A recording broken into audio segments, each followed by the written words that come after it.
हरि ओम. चिंतन प्रवचन क्रमांक 40. निष्काम कर्म. पुण्याला पिंपरीमध्ये असलेल्या महेंद्रच्या एका कंपनीत कॉस्ट अकाउंटंट या जागेसाठी मी नोकरीसाठी मुलाखत दिली. मला ती नोकरी मिळाली. नोकरीसाठी माझ्या आयुष्यामधील ही एकमेव मुलाखत आणि पहिलीच नोकरी. माझे साहेब दलाल नावाचे पारशी गृहस्थ होते.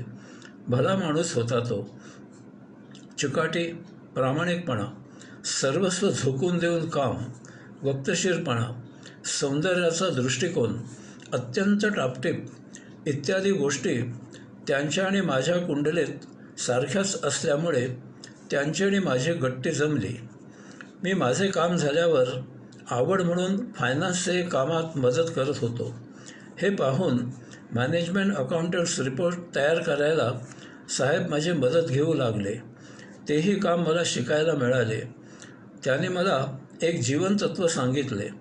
आपण आपले काम करावे. एक ना एक दिवस वरिष्ठांना आपली दखल घ्यावीच लागते. यथाकाळी माझे CA असलेले हे साहेब त्या केमिकल कंपनीचे सर्वोच्च वरिष्ठ झाले. याचा प्रत्यय मलाही त्याच कंपनीत आला. अत्यंत अल्प वेळेत माझा पगार वाढला आणि मला एक्झिक्युटिव्ह ऑफिसर म्हणून बढतीही मिळाली. परंतु याचा दुसरा प्रत्यय म्हणजे ब्रह्मांडाच्या सर्वोच्च शक्तीने माझी दखल घेऊन तेथील डायरेक्टरच्या PAच्या फियांसीमार्फत मला आफ्रिकेला नोकरी मिळाली. आफ्रिकेतील नोकरीसाठी मी त्या PAमार्फत अर्ज केला. फोनवर बोलून तेवढ्यावर मला नोकरी मिळाली. मी 11 सप्टेंबरला नोकरीवर रुजू झालो. महिनाअखेरीस पगार करायचा होता.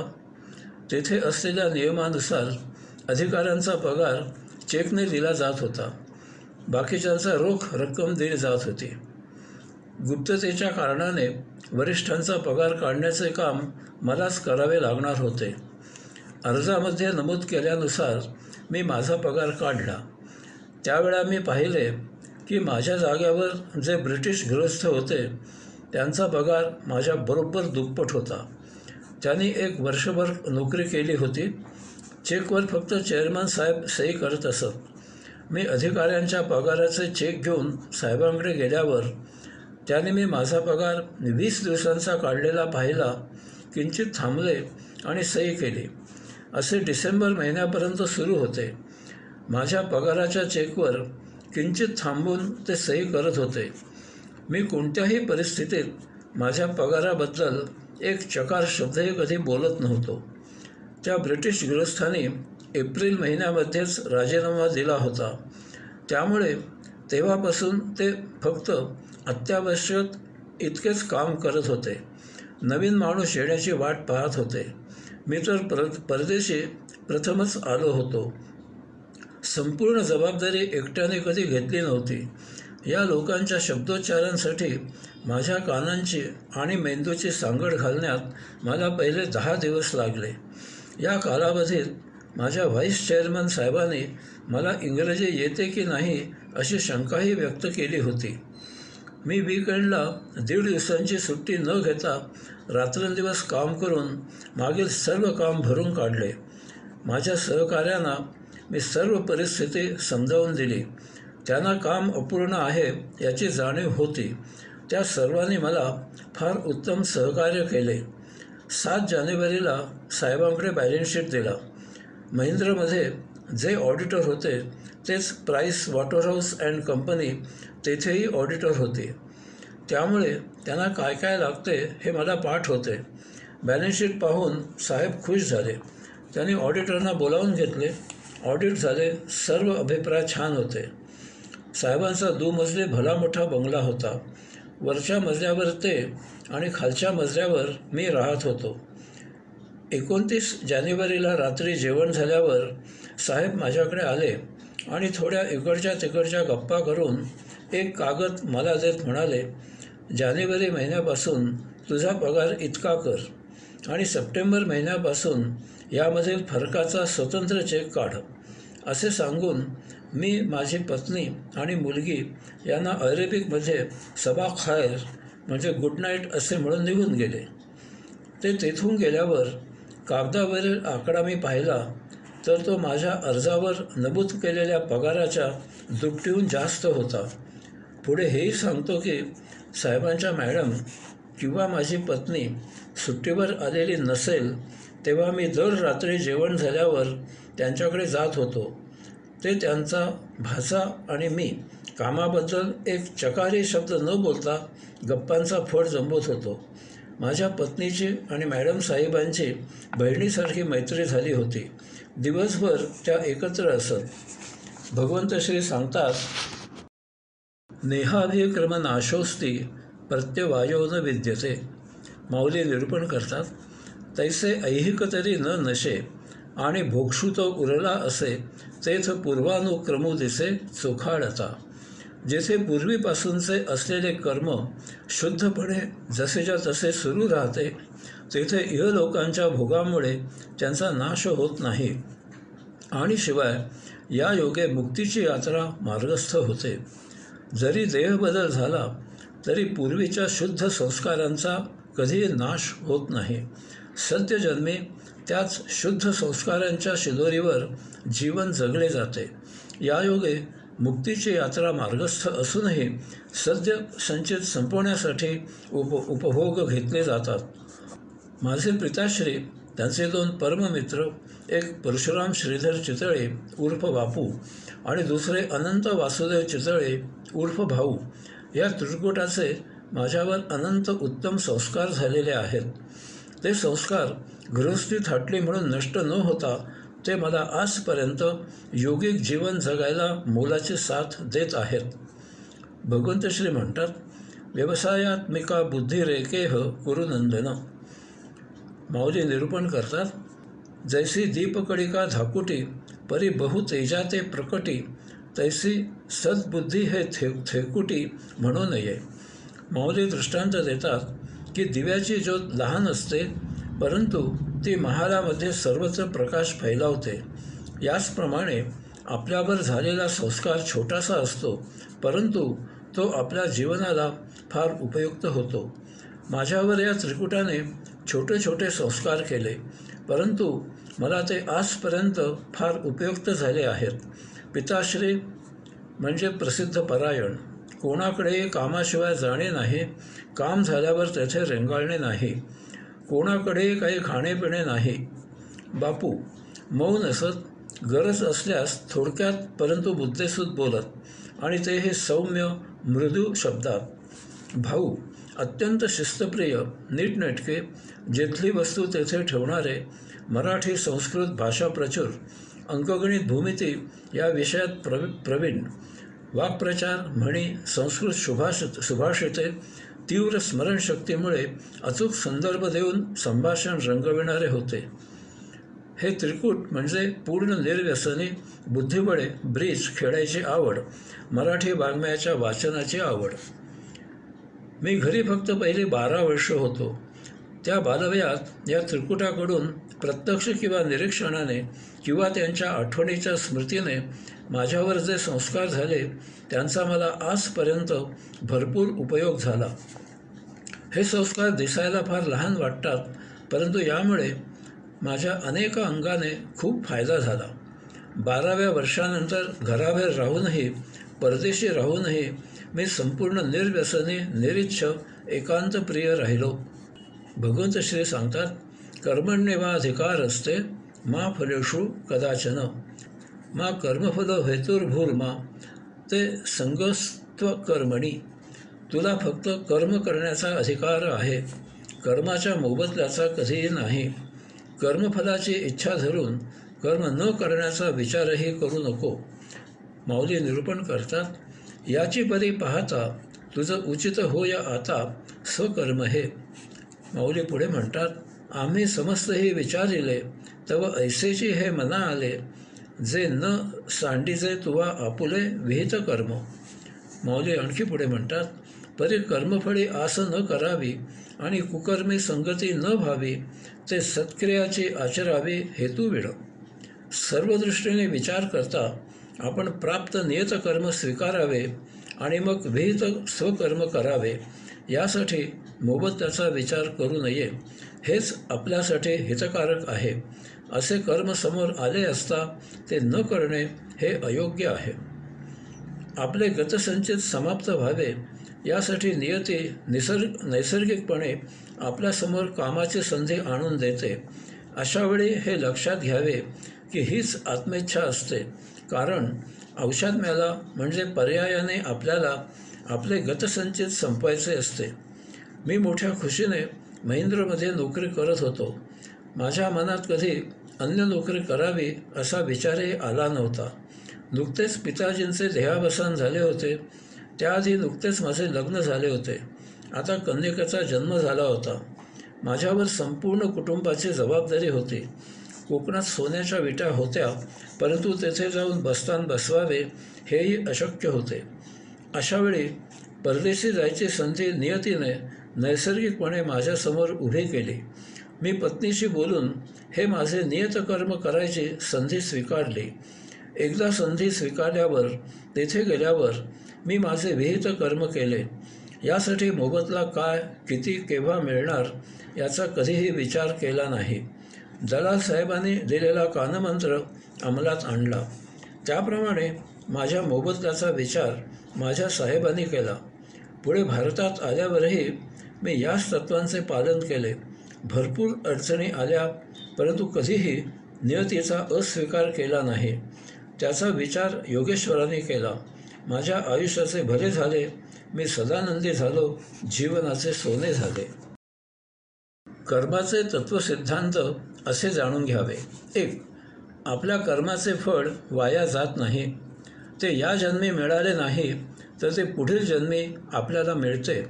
याचे संस्कार आपल्या देहत्यागाबरोबर नष्ट होत नाहीत. आपण पाहतो की एखादा विद्यार्थी इतरांपेक्षा अल्प वेळेत ज्ञान प्राप्त करतो. ही त्याची गतजन्मींची मेहनत असते. जेव्हा आपले संचित शिल्लक असते तेव्हा ते संपविणे औषात्म्यासाठी नितांत आवश्यक असते, कारण एरवी औषात्म्याच्या मुक्त होऊ शकत नाही. यामुळे नियती नैसर्गिकपणे आपल्याला कर्म उपलब्ध करून देते. ही सुप्त आत्मेच्छा असते, हे आपण ओळखावे. अशा कर्मासाठी आपण प्रयत्न केलेले नसतात.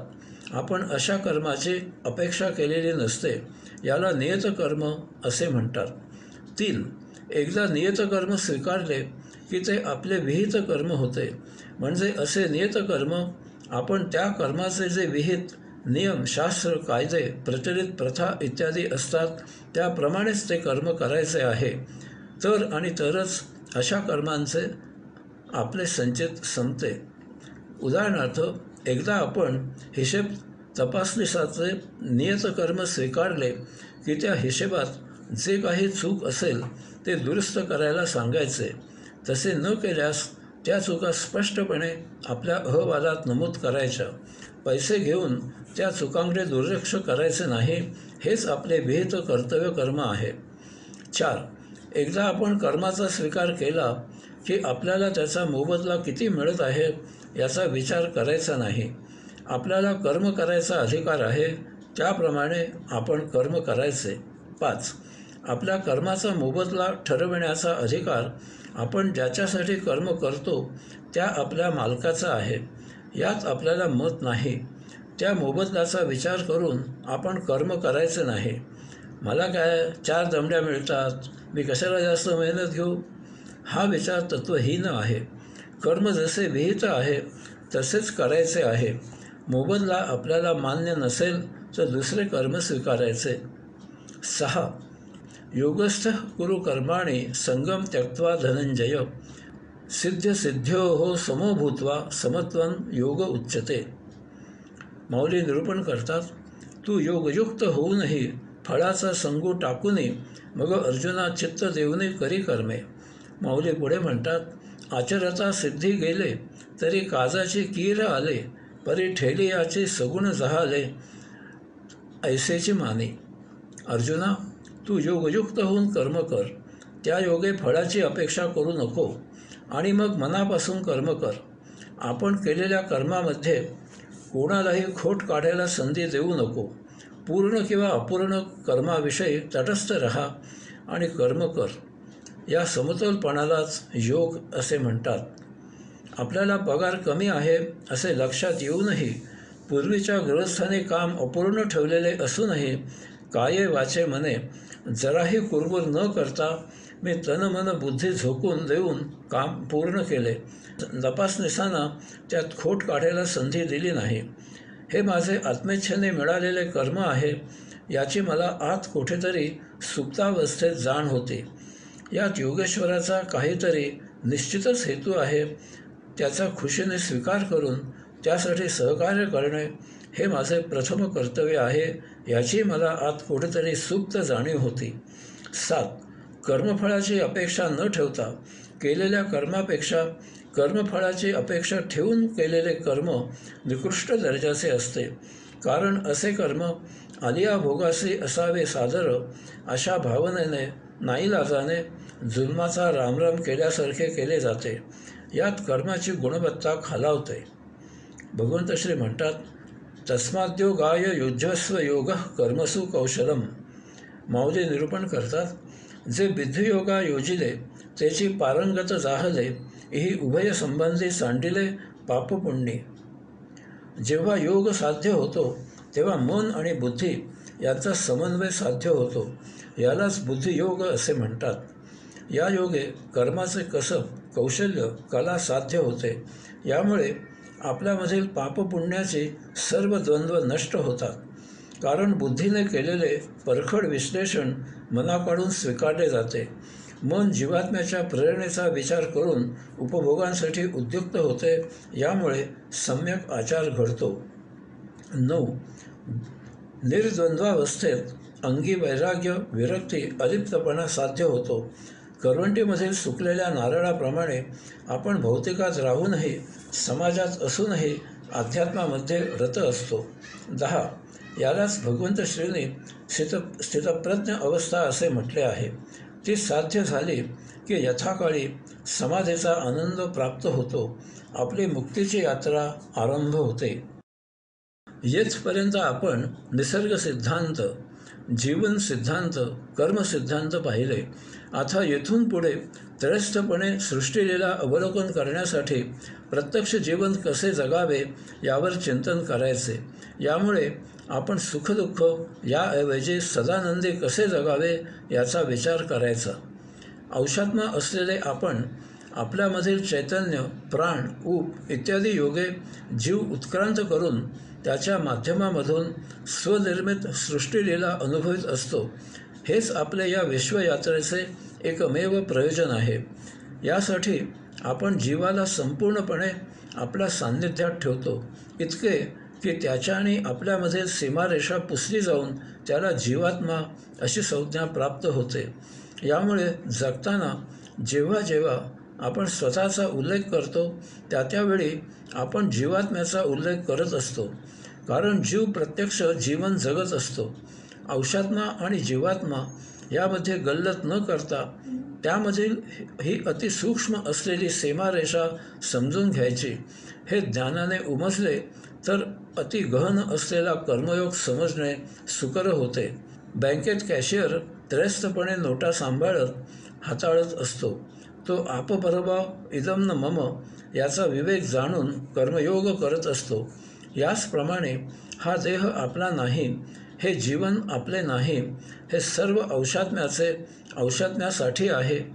त्यासाठी जीवात्मा जगत आहे. हा विवेक सदा जागृत राहिला पाहिजे. तर आणि तरच बुद्धी, स्मृती, मन ही 3 अंतस्इंद्रिये आपल्या कह्यात ठेवणे सोपे जाते. देहाची ही अंतस्व्यवस्था अत्यंत महत्त्वाची आहे. देहाची बाह्य व्यवस्था निर्जीव, मढे, शव आहे. ती व्यवस्था अंतस अवस्थेप्रमाणे कृती करत असते. यासाठी बाह्य जगतात आत्मिक वावर करायचा असेल तर देहांतर्गत व्यवहार योगिक झाला पाहिजे. देहाची अंतस्व्यवस्था सुकर व्हायला हवी असेल तर जीवात्म्याला देहाच्या आत लक्ष घालून राहायला शिकायला पाहिजे. यासाठी प्रत्यक्षात जरी आपण अंशात्मा असलो तरी काही वेळा जीवात्म्याच्या पायरीवर आपल्याला जावे लागते. हे असे समजून घ्यावे. फॅक्टरीचा मालक स्वतः मशीन चालवत नाही, कामगार मशीन चालवतात. परंतु मधूनमधून मालक फॅक्टरीत फेरी घालतो. हे एवढे कामगारांसाठी पुरे होते.